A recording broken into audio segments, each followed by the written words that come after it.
বিশ্ব নারকেল দিবসে আলোচনায় কোটি টাকার ডাবল কোকোনাট।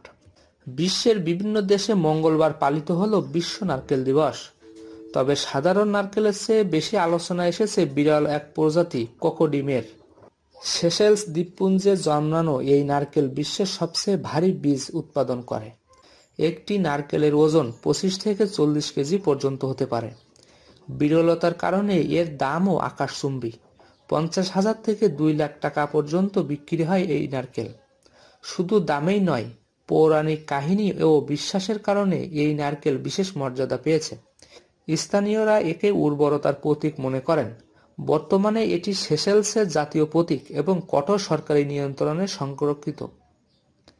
প্রতি বছর বিশ্ব নারকেল দিবসে এই ফল নিয়ে বাড়তি আলোচনা হয়। বিশেষজ্ঞদের মতে ডাবল কোকোনাট শুধু অর্থনৈতিক নয়, সাংস্কৃতিক দিক থেকেও পৃথিবীর অন্যতম বিস্ময়কর প্রাকৃতিক সম্পদ।